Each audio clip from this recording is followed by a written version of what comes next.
Welcome to the Play at 3 podcast, everybody. I am one of your hosts, Tisha, and I am here with Rick. Hey, a little bit more lively. I'm liking it. You're improving. I was trying. I've been How are you taking your today? feedback. I'm good. How are you? I've been taking your feedback and, really listening to it. So you wanted me to be enthusiastic when I Yeah. introduce you, so there it is. Well, I thought it was about time that you started actually watching our episodes and not just being me, the only one that's listening to them and giving feedback. I do listen to them. It's still difficult. It's still difficult to, that's something that I think a lot of people will resonate with. It's difficult to reflect on yourself, your performance, your work, and give yourself feedback that isn't, for me, highly critical. One of the reasons that it's hard for me to listen to the podcast isn't because of you or our guests. It's hard for me because I will be overly critical of myself. So yeah, we all tend to be overly critical of ourselves, even where it's not actually justified. But yeah. I know you've already mentioned, I've mentioned before as well, is hearing ourselves speak is probably one of the hardest things to do. It is still. Even, I've been hearing myself speak. I've been doing podcasts and webinars and things, videos of myself for a really long time. When Brian Seppi was here and he challenged me to do TikTok videos, that was a challenge because I was recording. So I was seeing myself and I was having to watch myself again when I was editing. And don't you think that a lot of times people have a tendency, probably more people than not, have a tendency to run away from themselves and Yes, who they are? I would completely agree with that because we Mhm. don't truly understand ourselves and we are our biggest critic, as we've Yeah. already clarified that we overanalyze, we over criticize ourselves, and essentially we become the biggest critics. And the one thing that we're, as humans, majority of us, taking criticism Yeah. is difficult, but we do it to ourselves in a worse way as We well. do. Yes. So you think about the critical voice that we have for ourselves, and then the people, if we're surrounding ourselves with people who are critical of us or who have a critical energy in general. So Yep. then if you think about it, how many critical messages are we receiving in one single day? Oh, crikey. The thing is, it's not even just wording or It's as not. people speak, it's It's the unspoken behaviors. It's criticism. Yeah. behaviors, it's actions. Yeah. These are all things that we pick up on. Everybody does. Mhm. And we hyper focus on them way too Well, much. you've talked I've about done that that so before. often, too often, Yeah, you've really. talked, and I think that's human nature to hyper It focus is. on the negative, It is. which would maybe be the reason that people sometimes are disturbed by people who show up positive or sunny more Mm. often. Do you ever People feel, love it's a good question. Do you ever feel threatened by somebody that turns up very positive and no. sunny and all that kind of stuff? No, I don't No. because I love the sun. I already love the sun. I love people who see the glass half full. I love people who show up in a more playful, childlike way because it tells me that they are secure in themselves and they aren't afraid to tap into that. So people who show up joyful, um, what I know about that is it doesn't mean they're always joyful. It just means that that is their natural state of being. And some people are like that. Like Yeah. I consider myself pretty joyful, despite if anything negative is happening around me. But Rick, there are people out there who are even more joyful and sunshiny There than are. Tisha Poncio.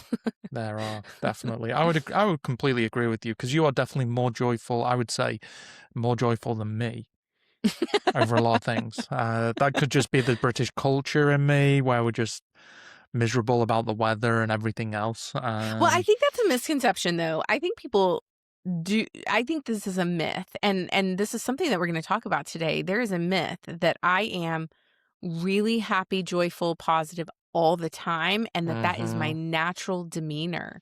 Yeah. But the thing about that is it's not. It's not actually how I show up the majority of time.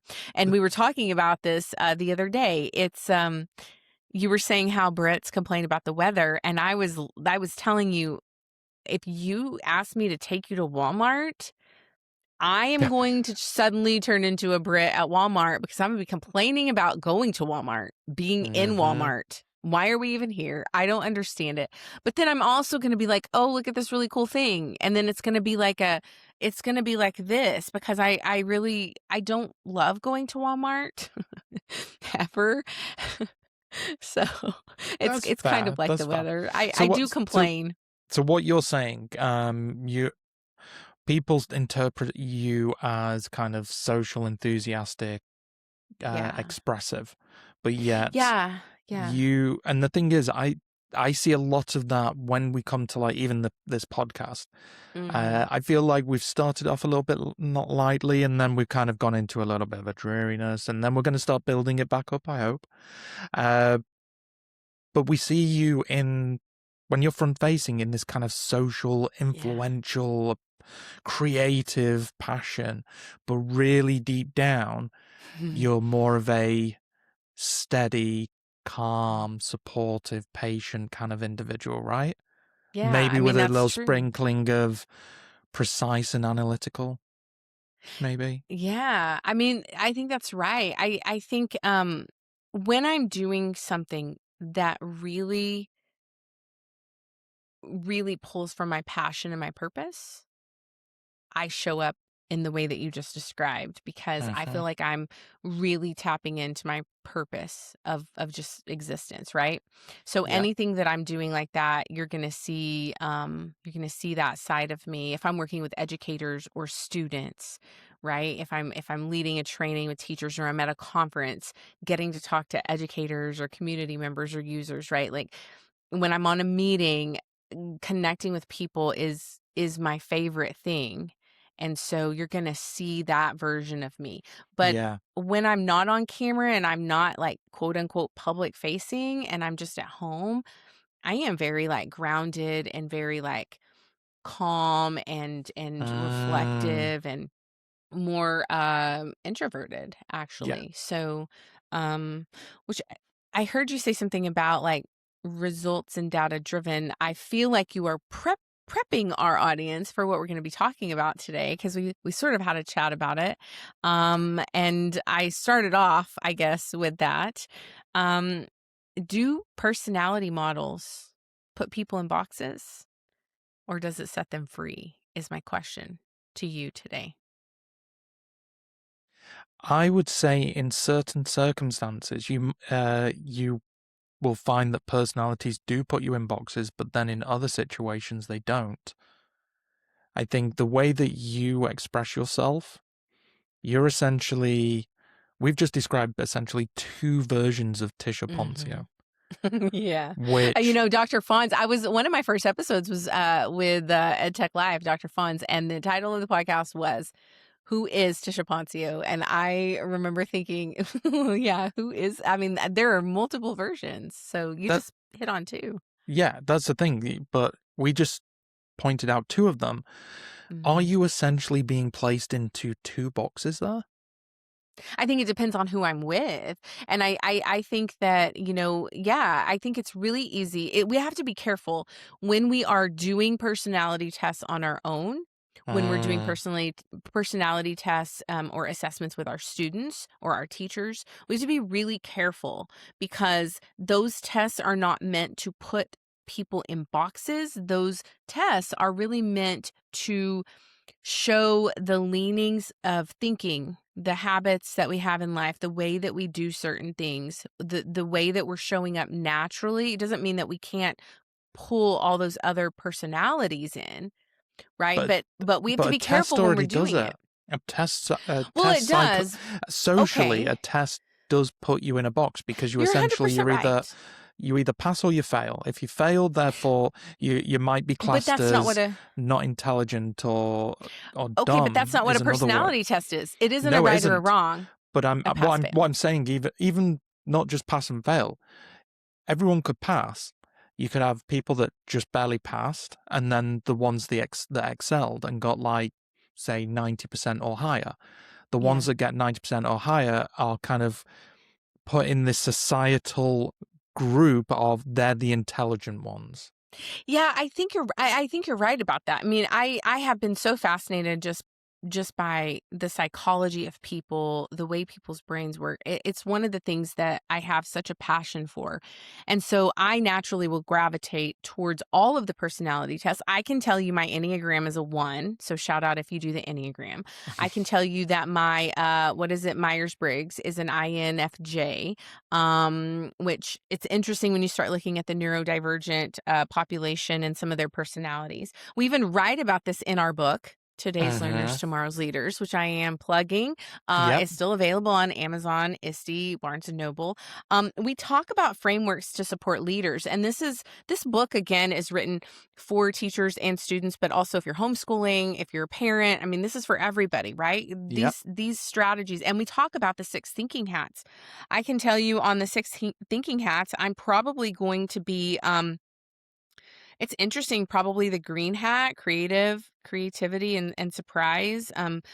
What I love about all of these tests is that they have so much in common. They're all sort of based around the same ideology and psychology.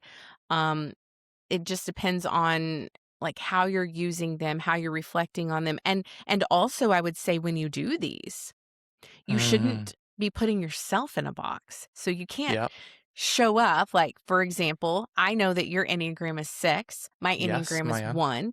Um, I understand by just knowing what the Enneagrams are, and there are only 9 numbers. So I always like something that's short and easy for me to remember. The Myers-Briggs is those combinations are really complicated, and I can't tell you a whole lot about them because I can't remember. Even the 6 thinking hats are a little bit more complex for me.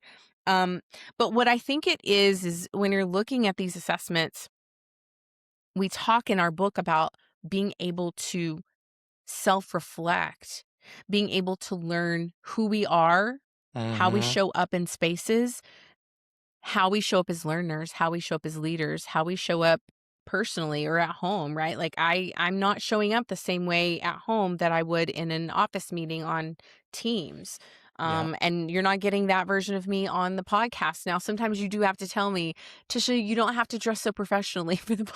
podcast. To wear You something never fun. do. You never do. And she still is like every single week, what should I wear for this one? Well, so I think it's interesting because I do that my personality, and I've always been like this. If you went back and saw me as like a 6th grader, I'm not even kidding. I need to find a picture so we can share it on the podcast. But my dad used to shop for me, and he would buy me clothes that were very like this would be like the I guess the material would be like velvety or soft or whatever, but it would be very structured and very like professional, even as like a 6th grader. So I was going to my choir concerts with like a very professional dress, and my hair was up in a bun with like little jewelry, like I even wear it out. It's just so funny. I just always have dressed that way. So thinking of dressing fun, that's my neurodivergence, because you're going to make me panic because I'm like, I don't know what is fun. What is your version of fun versus my version of fun? I'm Can be like, let me completely throw on different. my Mickey Mouse Yeah. jumper. That's fun. But I don't think that would be fun to everybody, right? No, That'd be really absolutely. boring. That's absolutely. And that's the thing. It comes back down to the personality traits and everything. And I think what you're Mhm. describing, where you're saying that you're going to be in one category, or let's go back to what you're saying, one box in a certain Uh-huh. situation and then be in another box. And I think the thing with the boxes approach is it's really a societal Absolutely. decision that puts Yes. people in boxes based on personalities, but really we all have the same traits. It's just certain ones are more Prominent. present. There's Mhm. that they appear more often. They're more Well, confident in don't those you think it's like areas. easier? Because you said, well, you're I more don't think it's sunshiny easier. and happy, I don't think but it's I don't just. think I you don't think think it's easy. easier? No, when you say easier, the one Mhm. thing I want to be clear is it's easier for you to be XYZ because you've done those more regularly. But don't you think though, as little kids, Rick, if we went back and met little Tisha and little Rick, I feel like you would find that I was very young early on. I was naturally positive. That was Hmm. just how I came into this world, right? Yes. So And I I think think for that's been accommodated with the environments that you have been in, the people you've been around. That's definitely not. Definitely not. I would argue with that. You would argue The with that. I would argue with that because no. My family growing up, not positive. Like I'm telling you, I was the positive, happy-go-lucky one. Yeah, no, But that, I but don't. hold on. You said that you were the happy, positive one. You've looked at the people around you and you've gone, I don't want to be that. I want to be this. Yeah, yeah. So it's Let me still be the really environment that conscious put of. you in that. Well, I mean, you're right. You're right. That is true. Good. Look, let me tally one right for Rick today. But that's what I'm saying is by the environments you are in, the people you surround yourself with, and the mentality you have really emphasizes certain characteristics about who you are, which ones Mm, actually become more prominent than the others. mm-hmm. And therefore, like, so the things that we're discussing, there's another one which is the DIS framework. It's talked about in the book Surrounded by Idiots by Thomas Erickson, where you look at four set colors: red, yellow, green, and blue. And each one represents a particular thing. So red is dominant, yellow is influential, green is steady, and blue Is it the conscious, analytic? Is it? So you have what conscientious. color is direct and results? Is that red? That's red. That's red. Then you have social and influencing. Is that one yellow? That's yellow. Then you have steady and supportive, which I That's green. uh-huh. And so then the blue is the analytical and precise. Precise. There we go. So Yeah. it looks. It's also that's also known as the DISC model. Mm-hmm. And when I look at those, we all have those traits. We all Yes, have we the do. ability to be Yes. direct. We all have the ability to be supportive. We all have the ability to be social. We all have the ability to be analytical. Yeah, yeah. How much you put of your personality into those things is based on your environments, how you've grown up and everything. What I don't like, and based on what you said at the very beginning, do these things put you in a box? And I really hate that because that is a societal system that has put you in that box when really it's the same as neurodivergent. It is a Yeah. spectrum. It is a Yeah. spectrum. Yeah, yeah. You do not put people in designated boxes based on it. Well, These they did kind of put baby in a diagrams, corner. they did They put baby did in a put baby corner, in a but corner. they took baby out of the corner. Who took baby out of the corner? I Do you want to remember say who? Patrick Swayze, Yeah, but but what I'm was his probably wrong. character's name? It's been a long time since I watched Dirty Dancing. Johnny Castle. Johnny Castle, that was it. Yeah. And think about it. He's the rebel. He was the black sheep. He was definitely not staying in a box ever. That's a Absolutely. great movie to reference because I It think is.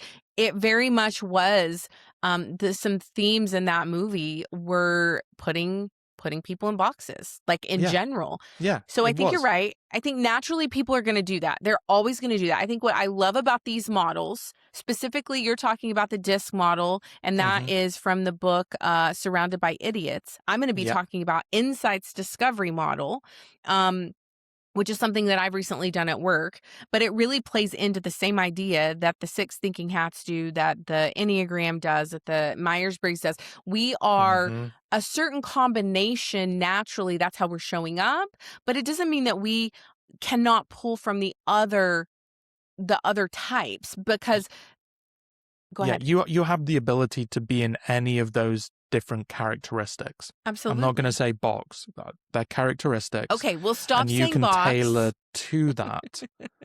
And you can and the thing is, you can even understand how people are, what their personality is, Right or now, you're dominant being very personality. analytical and precise. You're being I very know I am because I blue, am a and blue. you are a blue. So I'm a dominant blue. okay, you're a dominant blue. So let's talk about this because the disc, when I look it up, it doesn't give me the colors, but I want to compare it to the insights discovery, which insights is like an energy or color stack. So it's like at any given time, you could move the red and you could show up in a meeting and really lean on red. Like if you know Yes. that you need to lean on red before a meeting, it helps your brain make sense of, okay, I need to show up and I need to have some results and some drive. That's how I need to show up in this meeting. Mm-hmm. um but I think what's interesting, so the direct and results for you is red. For me, in the insights, it's fiery red, results and drive, so you see the Mm-hmm. correlation there. Then you Yep. have social and influencing is the I for you, and that is yellow in your book, right? Yep. Mm-hmm. So for me, yellow is enthusiasm and connection, which is interesting because I will get tagged naturally as a yellow because of how I You show do. up with educators on a podcast, on a Yep. webinar. Yep. But that's not how I know. That is not my leading color, which is Nope. surprising for people. Yep. For the disc, the S is steady and supportive, which is green. And in insights, the green is care and harmony. Yep. And then for the C, which is blue, right? For you, analytical and precise, the Mm-hmm. blue in the insights is structure and accuracy. Yep. So I want to ask you some questions about this. When you are, what was it like when you're, I don't know, like when you're reading Surrounded by Idiots, what are you noticing as you're reading it? The And how is it biggest. changing your view about yourself and other people?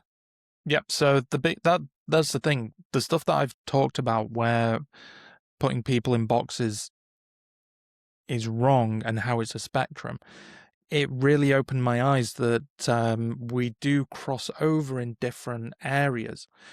The one thing it has taught me is understanding what you're coming up against. Mm-hmm.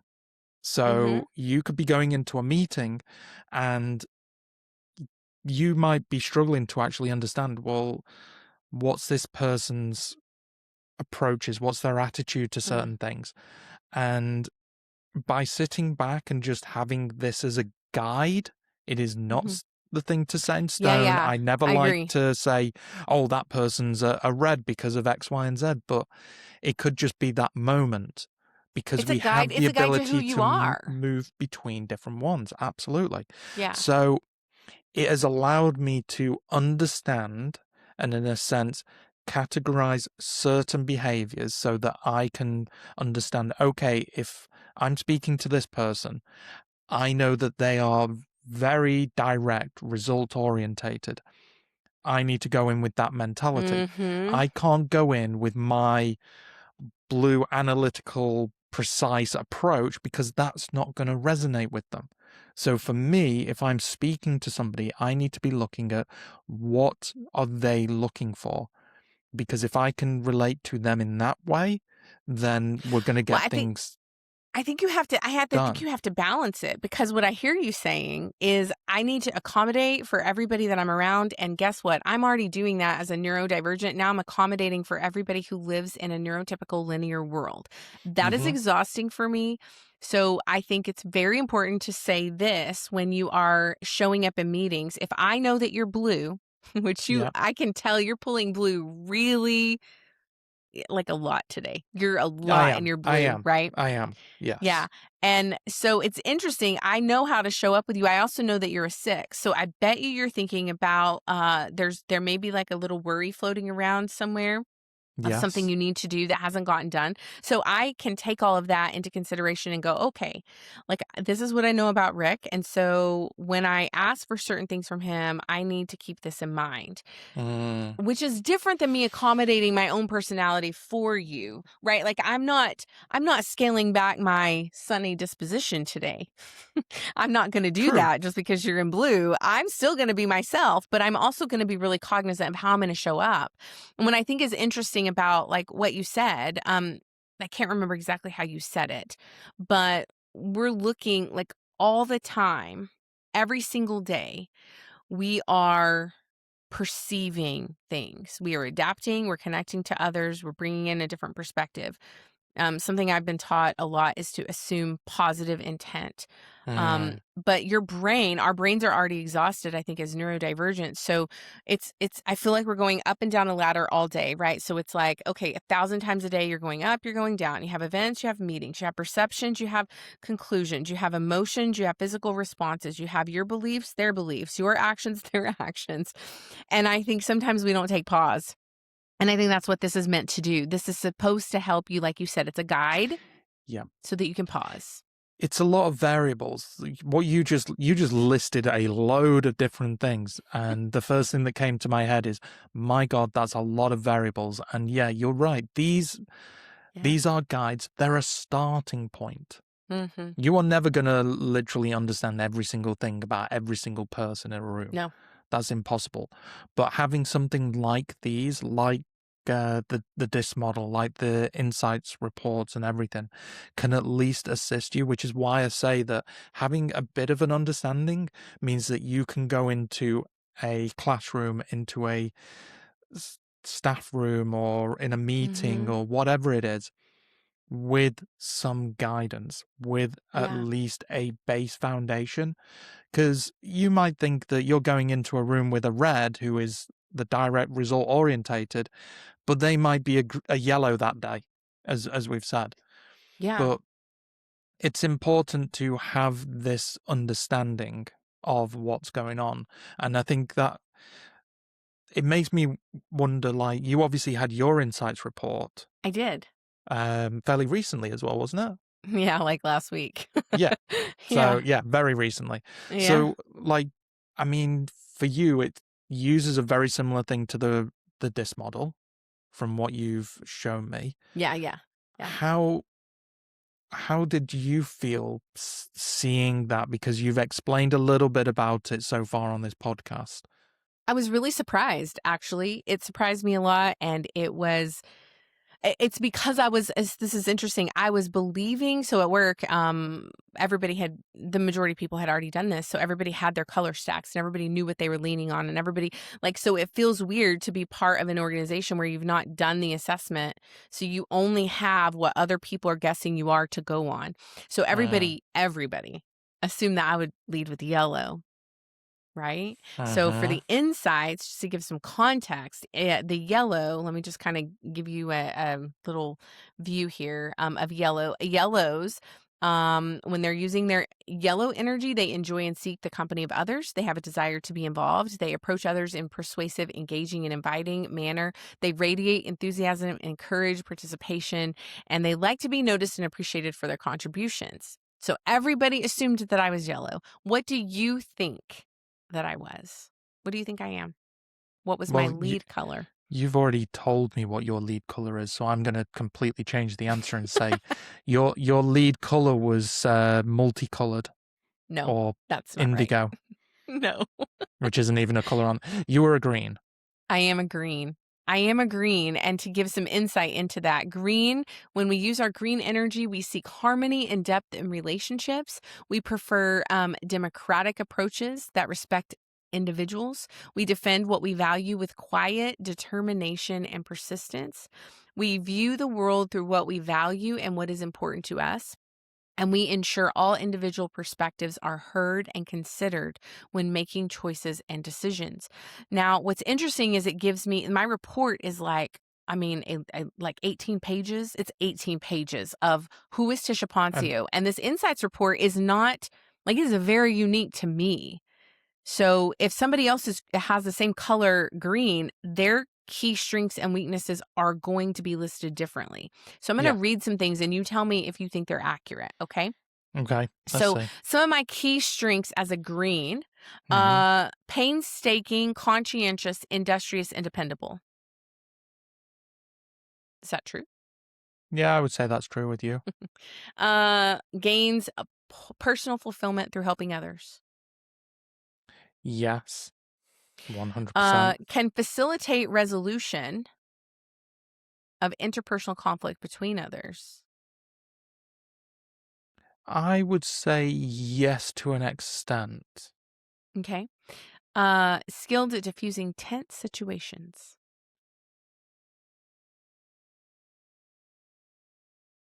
Again, I would say to an Wow. extent, yes. This is interesting. I didn't expect you to respond this way. So this test, they have this framework where you can actually look at the accuracy of it. And it's like, for me, I think it was 89% accurate. So some of the things that you're saying that you don't agree with necessarily 100% would make sense. This Mhm. one says, will go the extra mile to support those she values. Yes, that one definitely, 100% Hmm. on that one. So I'll be vulnerable and I'll talk about some of my weaknesses. And you tell me if you believe that you've seen these show up over the course of our work on the book or on the podcast. Um, let's see. This one's funny. Over tolerant of others' inability to perform.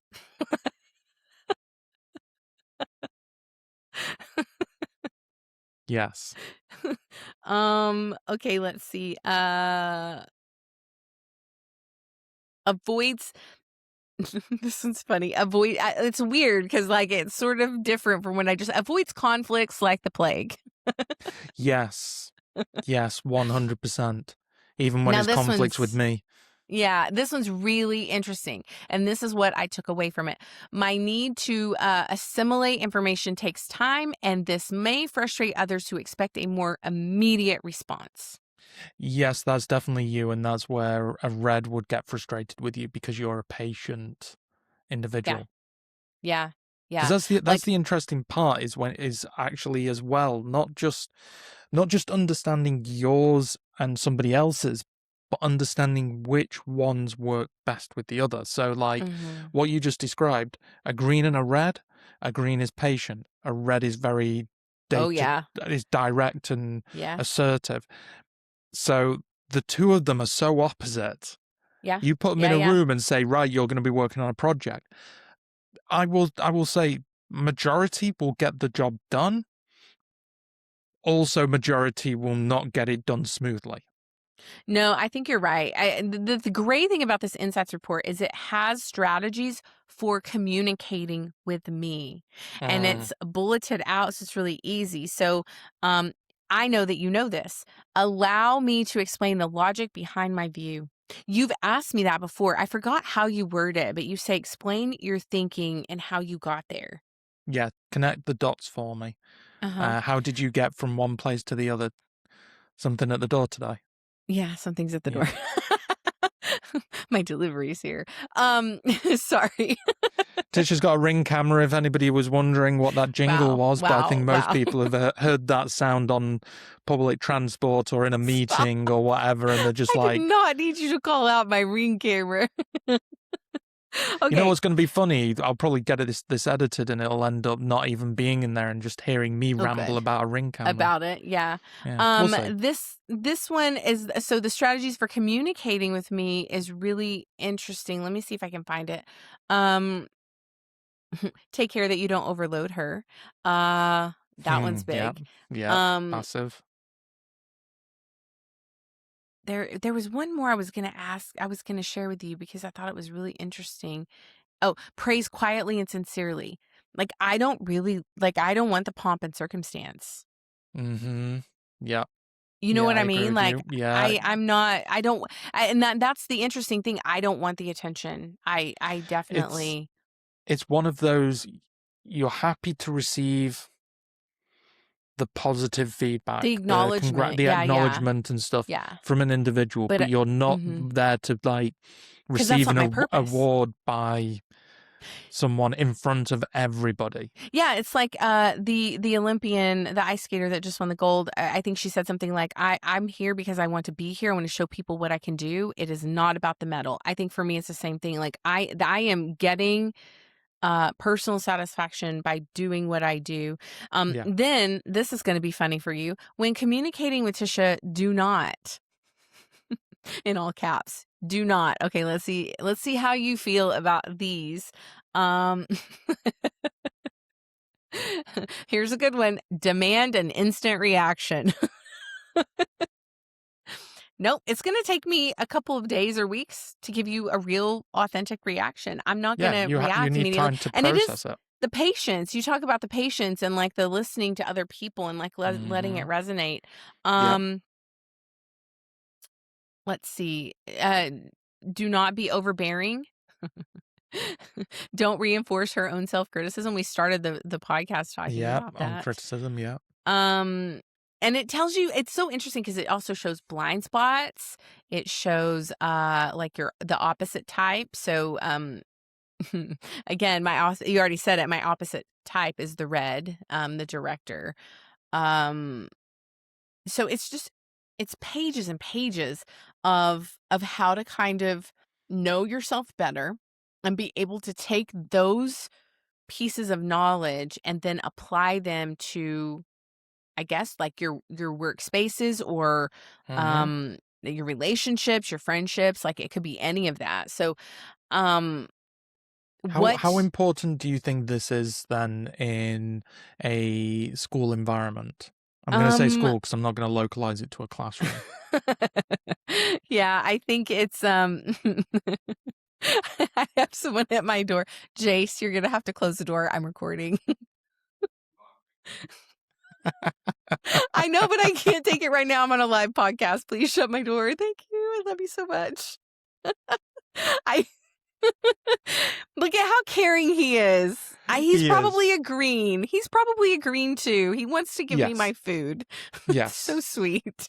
Um, I I don't know. I think in a school, I think in two ways. It's very important for the teachers to know who they are. And I think as a teacher, being in the school system as a teacher for so long, like I wasn't taking personality tests. We weren't doing that as a school. We weren't doing it as a campus. We weren't Nope. doing it as a team until probably 2015, I want to Yeah. say. So that means that I went over 15 years as a teacher, not really fully, truly understanding myself in the way that I could have, so that I could Mm-hmm. have then shown up better for my students. Yes. Um, so then I started doing it in my own classroom. I started having them, we would look at the Enneagram, we looked at the thinking hats, and to give them a better understanding of who they are actually will help them in their learning. They'll be able to better identify this is not going to work for my learning style, but this is. And they're Yeah. more able to put words to what they're feeling. I think that's really what it's about. It's personalized, tailored Mhm. experiences and how you actually want to show up, as you say. Yeah. It does make it for it. These Well, what models it basically illustrate that the one size fits all approach that has been going on for so long does not doesn't work. work. It Well, it really doesn't work. goes against that approach, and this We gives have it different straight away. personalities. We have different combinations. We Hmm. have different ways of showing up depending where we are. I think what I love about these tests, and if you're wondering if you should do one yourself, or you're wondering if you should do it with your team, or you're wondering if you should do it with your students, yes, you should. That is the answer, because what it helps you do is it helps you become like technically ready and tactically ready and physically ready and mentally ready and emotionally ready, and like you can be ready to show up to do what you need to do. I think it also plays into a lot of what does success look like. We talked about that a lot in our book. We've talked about it Mm. a lot when we talk about portfolios. Yep. Success is going to look different for everybody, and success is going to look different depending on which color I'm really in on that day, Yeah, right? which one are Like, you most dominant in? Because yeah. like it goes back to the whole thing. You see these influencers and stuff. Oh yeah, I did X, Y, and Z. Well, if they're a Mhm. blue and you're a yellow, is that actually going to work for you? And that's why Exactly. we find so frequently where people try something that someone's recommended and it fails. It's not because of you. It's because the thing that you are taking on isn't designed for you. It also, you know what it also does? And I was thinking about this. Like we were talking about how you show up naturally. That's like your unconscious way of showing up. Yeah. You're unconsciously It's showing your up this way. authentic self. Yeah, but like the personality test, the test like insights and what is the one that you're studying? What's it called again? The book or the Yeah, model. but what's the framework? The DIS model. Yeah, it's like you also have a less conscious persona, and what that does, these frameworks help you practice the less conscious persona. It's kind of like if Yes. you're right-brained or left-brained. If you're Mm, all on one side, you need to practice doing the other side for a bit so that you can find a balance. And I think yeah. that's really what it is about. It is. It is. It's awareness. That's the biggest But what thing is makes you feel uncomfortable? Like, what is uncomfortable when you're reading this book? And what are some uncomfortable things you've discovered about yourself, or what felt accurate for you? um I think the biggest thing is I always, similar to yourself, I've always felt like I'm a creative individual, which Mhm. puts me in that yellow category.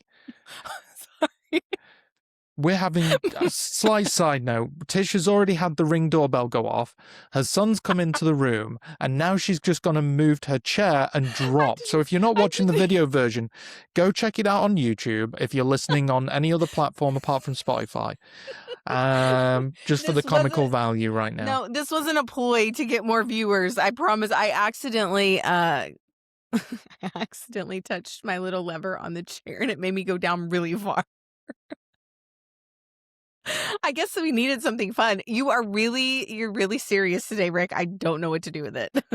Yeah, because we're talking about traits and stuff, and I am the blue. I am the analytical. Uh-huh. Um, Let me read blue for the insights, just so that we yeah. can see if you find that it's accurate based on your reading. When we're using blue energy, maintain a detached and objective standpoint. Looks like you're doing that today.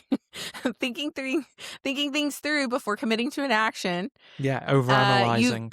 This is really good. And I know this to be true. You value independence and intellect, Yes. like your life depends on it. Hmm.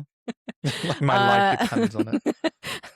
you desire to know and understand the world around you, and you like information to be accurate and complete. I mean, listen, you're always correcting me if I'm wrong, which I welcome because I like to give accurate information, and I don't want Yes. to lead the people astray because I care about them too much. Hmm. Yes, that is very true. I mean, some of the things that I've learned, like growth areas for a Hmm. blue. So you already said one of them, overanalyze. I Yeah. 100% overanalyze, and there was a little video that I watched by a bloke called Ryan Serhant, which I've also Hmm. read his book. For anyone that's not familiar with Ryan Serhant, he is a owner of a real estate company in New York. He's got a series on Netflix at the moment. I Oh was following yeah. him on YouTube Hmm. years prior.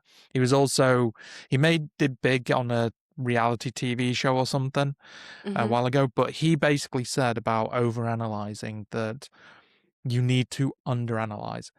You should look at things in Ooh. 10 seconds, 10 minutes, and 10 hours, which I thought was really interesting. If it's a 10-second decision, am I going left? Am I going right? Hmm. What am I going to eat?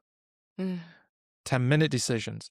Am I going to work to get today? Am I going over to this restaurant, or am I making this decision? And then 10 hours is, am I going to start this business? Am I going to move to this location? Mm. He said, if you are going to spend more than 10 hours on something, you are over analyzing. Wow.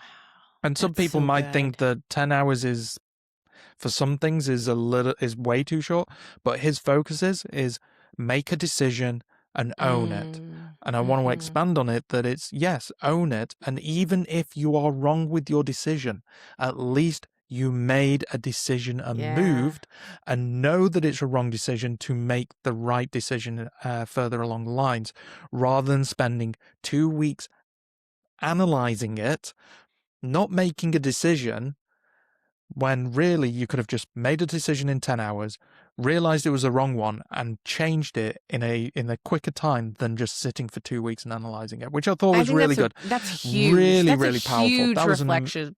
That's amazing. So I found that really, really good. That was a little short video from Ryan Serhan, which Would you say that you are also pulling the red energy then?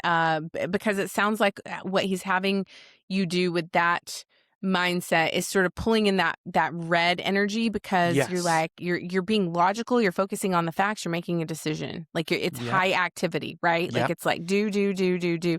And I think I think that's really good. Would you It's say really that positive. would you say that you are blue red, or are you blue green red, or where do you like, what would your color stack be? Well, I know I'm a blue. I would say I'm blue green, but then as well, I could be blue yellow. I need to do the test that basically you did, which will Mm. give me some more clarification. Mhm. But Mhm. so just going back to the growth areas, some other stuff that I've understood is I'm not good when it comes to things that are imperfect because Okay, we tell me know the more. blues are very perfectionist approach. Mhm. You've Mhm. seen it with me. I'd be like doing something and I'm like, Because Tish, you're precise, you're cautious, you yeah, are formal, and so it's easy, you're task focused. It's easy for mhm, you to get caught up in that loop of perfection. needs to be absolutely right. Right. So I struggle with that, the things that are imperfect. So being more appreciative of things that are not perfect and moving with them, Mhm. which kind of goes with the over analyzing because Yeah. you're Yeah. kind of conflicting with that. Something that comes from blues is we can appear cold or overly critical, Yeah. which if anybody's not watching, Tish is smiling because she's agreeing with that from my side. Because I wouldn't say I'm appear cold, but definitely overcritical. I Mhm. can be overcritical at times, can't I? Mhm. Definitely. I mean, I think you're more overly critical with yourself. That's what, whenever we're Oh, working on 100%. something, It goes back your to what we were over saying at the criticism, beginning.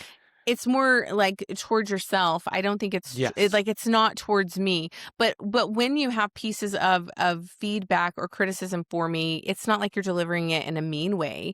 No, And no. because we have learned each other's personalities and energy stacks and enneagrams, it's why we're able to work in the way that we do, because we have Yes. a really good understanding. But I dare I say this, I think you cannot work with other people well until you have a better understanding of yourself. It takes you doing that personal growth, that personal reflection, the personal assessment and intake and inventory before you can ever show up as a great teammate or working with someone else. You have to Hmm. know who you are. And if you have no idea, Yeah.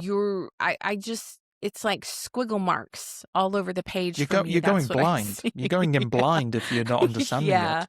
Yeah. Um, So, but one that I did find interesting though, from mhm. the book, and I wanted to get your thoughts, is blues can get frustrated with emotional or chaotic personalities. Oh, yeah, absolutely. Absolutely. Like, I don't I don't show up in that way. I Mm-hmm. keep my like, I am very much, what do I call, there's a book that I think I'm gonna write one day called Emotional Responsibility, because I had to learn emotional responsibility for myself. But I think a Mm-hmm. lot of people are not, we talk about digital citizenship and just citizenship as a human, like being in the world. But I think that emotional responsibility falls into that. And if you're showing Mm. up chaotic emotionally, you probably need to look to why, because it's creating that chaotic environment for other people. Yeah. And the reason you asked me this question earlier about like, how is that going to be practical in a school or in a leadership or in an organization? I think one, being able to understand, if you're a red and you're a teacher, students are going to need way more time to process than you want to give them. If you're a red and you're not giving them time to process, that is where conflict. You said it earlier. Some people need to talk it out. Like, they just need to speak it out, and you need to have patience with. I am definitely a patient person and love when Yeah. people speak things and talk things out to me. Um, People need autonomy. I would say I'm one of those that's going to need autonomy. If I don't feel like I have it, then I feel like my brain is like not okay, in a little jail Mm-hmm. cell. But it also helps you when you're showing up for meetings, team Yeah. meetings, like whole, district meetings, whatever you're doing. It helps you whenever you're giving and receiving feedback. It helps you really overcome like change resistance within that organization. It helps you with making decisions. And then being like, making sure that you're not misreading people, because if I misread you, Yeah. and then I'm verbalizing and I'm acting towards that misreading, it creates conflict. It's going to create burnout. It's going to create disengagement. I think when you're thinking of that in terms of students, and if you were a leader of a school and you think of it in terms of that with your teachers, You being self-aware creates trust with them. You being self-aware not only create clarity for you, but it creates clarity for the people you're leading. It creates belonging of yourself, and if you can do that for yourself, you then know that you can create that for other people as well. So Yeah. I think it's really important. I think, but you still have to be very careful because you don't want to use the colors as an excuse. Like, I would No. not want you to say, well, Tisha, I'm blue. And so this is just, I behave this way just because I do. And I'd be like, well, that's an excuse. I'm not accepting it. That's why I say it's a spectrum. We can all move into different areas, different colors, different personalities. It's just one is Yes. more dominant than I the other. have, That's all it I is. have something to tell you, Go on. and I want to know if you agree with it. Okay. The frameworks, the tools, all the things we've been talking about, they should be mirrors, not cages. Mirrors, not cages. Mm-hmm. Explain that to me. Well, it goes back to what you said earlier. You don't want to use the term box. So in Yeah. this case, the cage would be the box. Rather than these personality results putting us in a box or cage, what it should be doing is it should be a mirror reflecting back to us who we are, and then we get to decide what we do with that. Reflecting back to us a blind spot so that we can work on that, right? So do you agree with that I statement? The tools are agree with that mirrors, not statement. cages? Yes, I Mhm. agree with that completely. And then you really can look at student identity, which I think is a huge crisis with everybody. Like student identity, professional educator growth, neurodivergence, and mislabeling. I think there is a crisis around that because I always hear, and you and I have seen this on some of our comments. You've seen it on some of our comments of our episodes. Like, just show up and be normal. Yeah. Just behave normal. Just behave normally. Oh, that annoys me. Yeah. So I think these tools are needed, and I love studying it. And I'm really just grateful that you kind of shared your perspective. Mm. Um, what It's really interesting. communications I love it. it is. What communication style do you feel like you experience from me?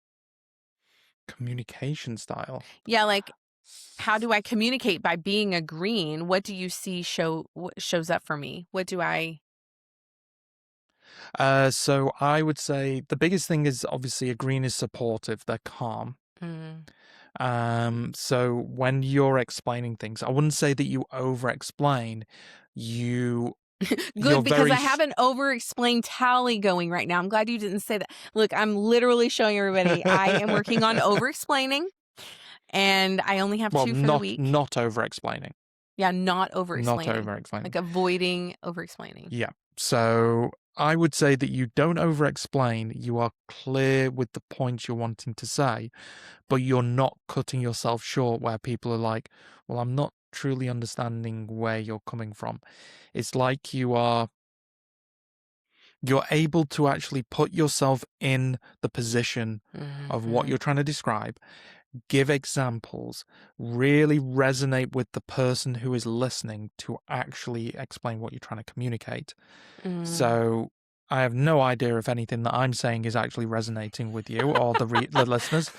But my approach, It I would say, is. is if you are trying to explain something to me, you are doing it in a way where I'm actually able to understand very clearly where you're coming from. And I would say that Mhm. happens probably 80 to 90% of the time because that could come down to your way of teaching. But I would Mm. also say that it's down to because you're supportive and you're patient, you're empathetic with people, Yeah. you know from your own experience how Mhm. information needs to be portrayed to you. You try to replicate that, but also tailor it to the person you are Mhm. communicating to. Yeah, I would say my education experience definitely plays into that. Like, when we first talked about your dyslexia, you didn't really have to tell me to accommodate in any capacity. We did not have a No, conversation about that. I just no. knew, and I just knew what to do, like, Hmm. naturally, right? So I think Yes. it is. I think it's interesting.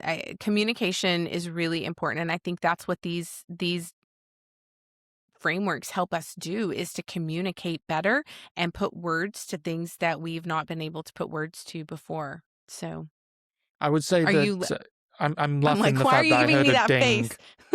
I'm sorry. I have so many distractions today. Put simply, don't Shout let out Tisha to Joe Amanda have... Macias, who was texting me. Love her. Just shouting her out. That's who's texting me. Let me put my phone on Do Not Disturb at the very end of the episode.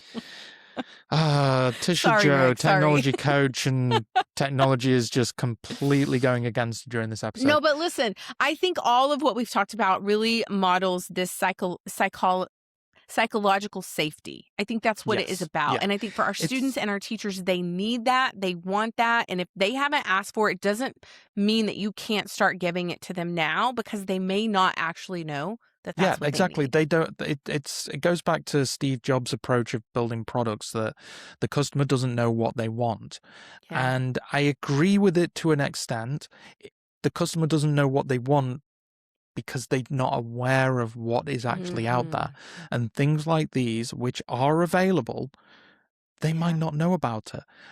But they're a powerful foundation for you, the team, the organization, to actually build a culture with everybody. And that's what's actually important. You are building the culture. Culture isn't just a bunch of words on a wall. It is actually understanding from an EQ standpoint, not just an IQ, of what is going on. And how people work together as a team. Because you're going to have people that are going to conflict, but if you understand them as a person, doesn't matter what color they are, they can work together.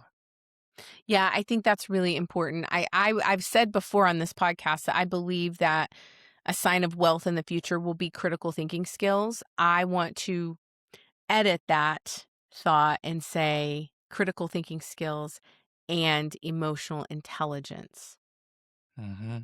Amazing. Okay, we'll put all the links, Rick, for them to all of the different frameworks and all the different book frameworks, and our the book. Yep, everything will be in the descriptions below. Tish, where can they find you on socials? Well, you can find me everywhere at Tisha Poncio. And Rick, where can they find you on socials? You can find me on all socials, and all the links are in the description. I'm gonna get around that one. Thanks for joining us again, you guys. And please, if you haven't caught up on all the episodes, you definitely want to do that. We have some really exciting guests coming up for you in 2026. And if you are thinking you might want to be a guest, reach out to us. If you have a request for a guest, reach out to us, and we will do our best to connect with them and get them on our show. And if you've got any thoughts on these different frameworks, if there's frameworks that you've used that we've not discussed, let us know in the comments. Let's have a conversation about it, because these things are important. And to finish it off, if you've enjoyed the video, please give it a like. Follow us, subscribe if you aren't already, so that you can keep up to date with future episodes. If you're listening on Spotify or Apple Podcasts, please leave us a review if you've enjoyed this. And until next week, we'll see you then. See you later. Bye. Bye for now.